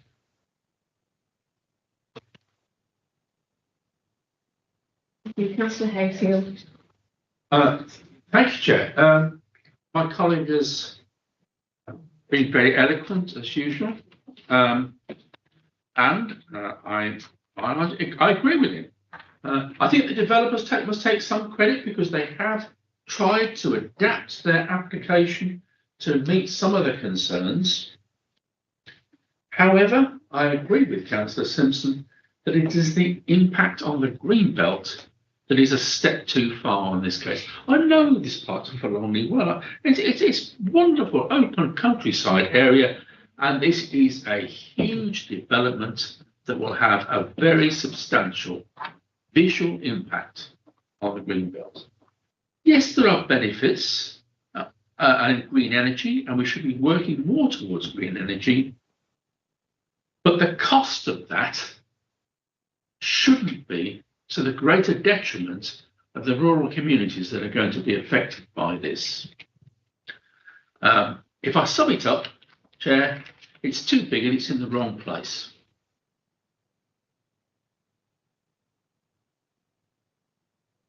Councillor Hobley. Thank you, Chair. Obviously, this has come before the planning board before, and as members of the board will know, I'm really up for renewable energy. Got a young family who are really try to be as green as we can. As Councillor Hayfield just said, we've got to give credit to the massive amount of effort put in by the applicant. I feel like every time we've given them a problem, they've given us some sort of solution. I've had to weigh it up. As, you know, we have to do it on this board. I know the further deferral was requested and refused due to the flood risk management. Obviously, that's come back with no objections. So there are no planning reasons really why we should vote against this.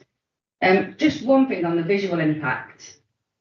I completely understand what you're saying about the visual impact, but as a person in my community, a visual impact is positive as well.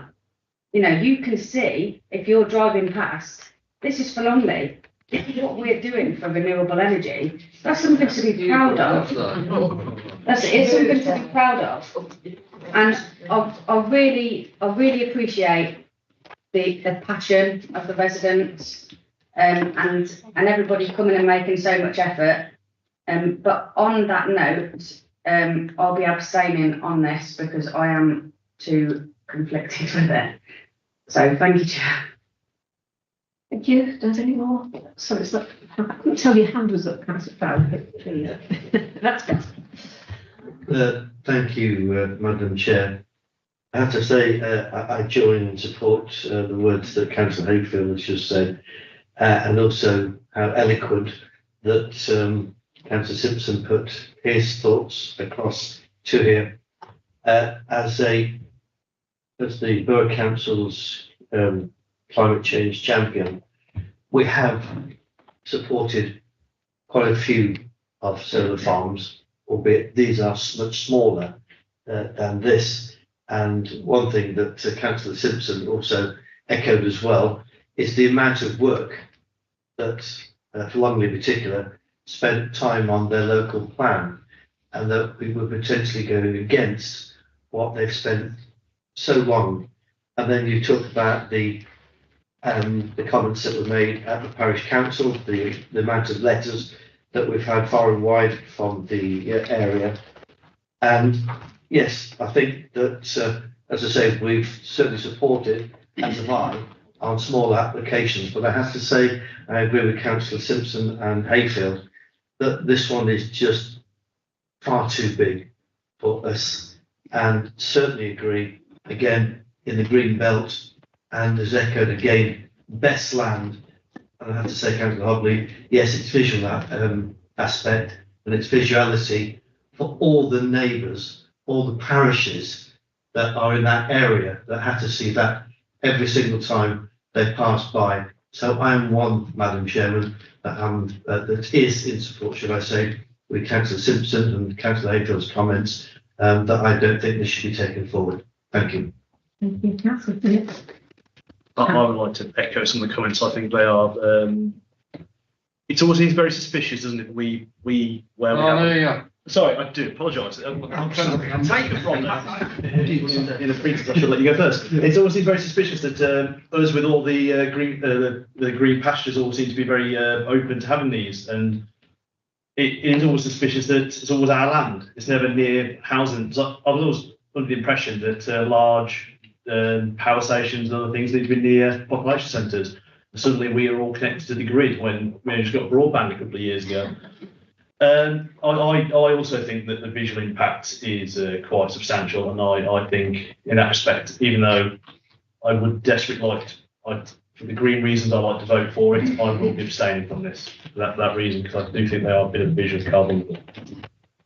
Thank you, Councillor Parsons. Thank you, Chair.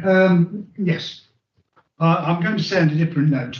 I understand the impassioned arguments that have been made there. And I have to ask the question, yes, if this is the wrong place, where is the right place? And when we look at our local planning, places have been allocated things which people have objected to, and for the good of the cause, those objections have been overruled. Those objections have been ignored. Now, that isn't a reason for approving this scheme. But looking at this scheme, you know, there are many, many places that have had their green spaces that are going to be built over. There are going to be many places that are having these schemes put in place. And what we're being asked today to do here is to make a special case. Now, all right, there is green belt there. But there is a climate emergency. There is a world need for green renewable energy. And I don't see a planning reason for actually objecting to this development. I appreciate that will be a popular view, beware, but it is a realistic view, I believe. Flood mitigation is thorough and well worked. The objections to it have been looked at and rejected. I believe that there are good planning reasons for going ahead with this development, and I will be voting for it. Thank you. Councillor Waffles. Thanks, Chair. I echo what Councillor Parsons says actually, and also some of what Councillor Hobley says, but I also understand why there is passionate views from the local residents. But going back to the biggest point of this, and we're on a planning board, we have no planning objections to make. So for me, I will be voting for. Thank you. Yes, sorry, Councillor Ridley. Thank you, Chair. I'm completely conflicted, like a lot of people are. Yes, we have a climate emergency. We need green energy. We need it now. We don't need it in 5 years' time. The issue I find with this is it's visible from everywhere. It's very difficult to mitigate the rows and rows and rows of solar panels. I think efforts have been made by the Enviromina to be able to try and disguise it to a certain extent, and the mitigation that they're trying to put in flooding, I applaud. And I'm glad that they did carry on and work with the residents and the flood protection group in order to try and make sure that going forward, flooding is going to get worse, that Philongly is protected. The one issue that it is for me is the fact that there is an agreed point of connection. There is so much area there that we could put in solar farms and solar facilities, but it can't be connected. It makes it not viable. So that's what I worry about. I worry about actually being able to deliver something and deliver something now. We don't want something, we can't have something in 10 years' time. We need to start delivering now. And we have, like Councillor Simpson said, there is many solar farms that have come to us, certainly within my 18 months, and we have passed all of them. And I am passionate about our green spaces. I represent Dordon. We have no green belt. And I've been very, very vocal, everybody knows, on our neighbourhood plan, our local trying to preserve green spaces that we've got. So I completely and utterly respect Philongly's green belt and the preservation that we need to keep of it. I still think planning weight is the fact that we do need to support our green infrastructure. We need to be able to deliver for our children and our grandchildren, and we need to start delivering now. I do hope that Enviromina and the residents, should this be passed, can actually form some sort of community group and there'll be some sort of societal benefit for the residents of Philongly. And I really do, my heart does go out to the very much so. But for the future of our children and our grandchildren, I think we need to deliver now, and I will be supporting this planning application. Thank you.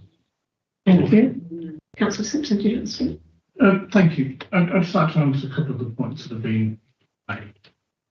And to begin with, I'd like to say, in many ways, Enviromina have been a model applicant. They've engaged with the parish council, they've engaged with the borough council, they have come forward with a number of changes, and they've engaged with the flood group, and I think that is delivering some benefits. I'm not trying to say that at all. Planning is about balance. Now, I genuinely do not disagree that we need to do something now. But the green belt and the landscape character is a once only opportunity. Once it's gone, it's gone. Now, I know the argument is it's a temporary application because it's only for 40 years. I'm concerned for my life, that's pretty permanent. And for most of the people who live in that area, it's permanent. Now, planning content, I get that 40 years can be argued to be temporary. What is the planning basis? Well, the report makes it quite clear. There are mitigations. It's a question of how much do you agree with the mitigation compared to the harm. What one of the report says is considered the high side of the planning balance comprises substantial definitional greenbelt harm, moderate actual greenbelt harm, moderate landscape and minor visual impacts, and the harm caused to the best and most versatile land, as well as less than substantial harm to local heritage assets. None of that is saying there is no harm. There is clear harm to the greenbelt. Now, agreed, there are advantages, and it is important that we have green energy.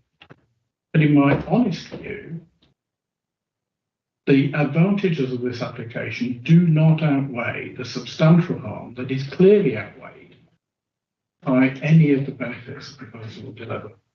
This is a long term. You know, I get we need to deal with green energy.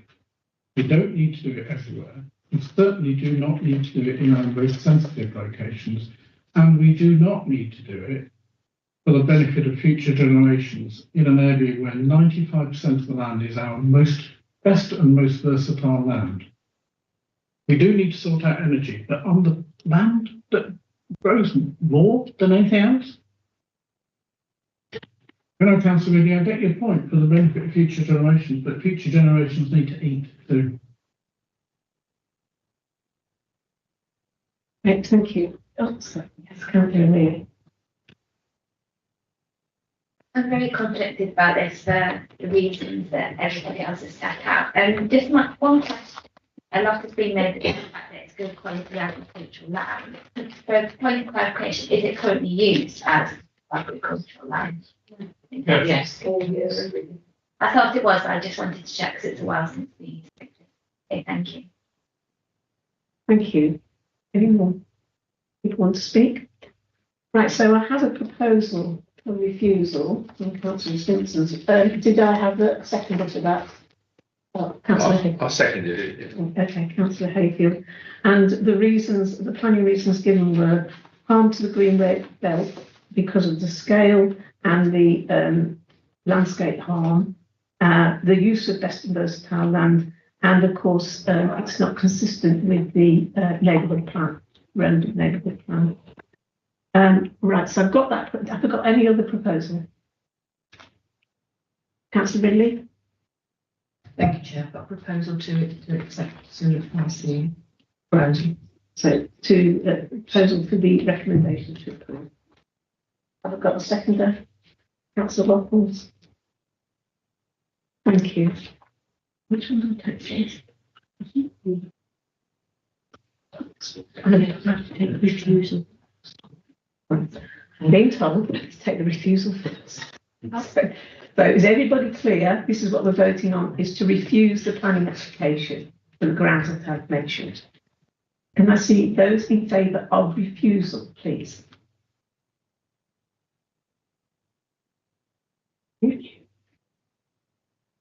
And those against refusal? And abstentions?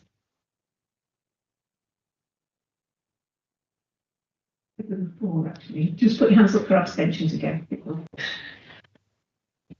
So, refusal is carried. It's really confusing. So refusal is carried, so this application is refused.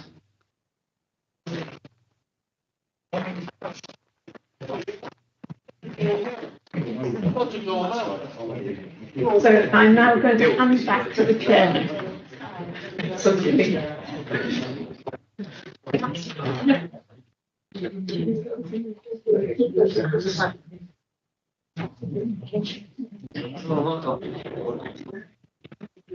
Thank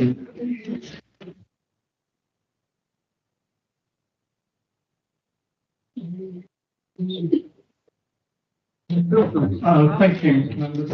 If members of the public would like to, you're perfectly at liberty to do that. I would say, Councillor Bell, your chair is. Should we have you jump next time?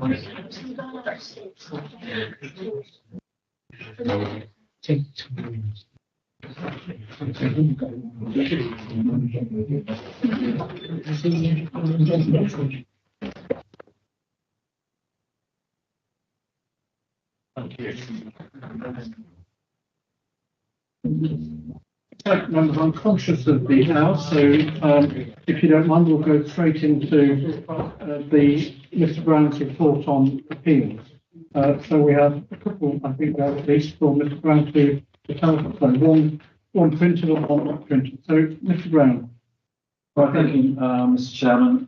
There are two appeal decisions here, just going recently. One in Whittaker Heath, which was, as you can see, relates to the erection of a new dwelling, and the inspector dismissed the appeal, basically finding that the development was inappropriate in the green belt, and particularly here in an unsustainable location, the site being outside of the settlement boundary, and there were no arguments to outweigh that. And the second one, which has exercised the minds of members on this board for several years now, this is the application to use, to vary the planning commission to use a private swimming pool for community use. Members will recall that this is now the second appeal that has been heard on this particular issue, and that the inspector this time agreed that the additional use, even though it was much reduced from the previous appeal decision, would still cause disturbance to local residents and would give rise to potential road safety concerns, and therefore he dismissed the appeal, Mr. Chairman. Thank you, Mr. Brown. Your tally of winning on appeal is getting better. Members, any comments, questions, sarcastic or otherwise? Mr. Chairman, I think it's our tally. We can include Mr. Brown in that our, which is our Mr. Brown.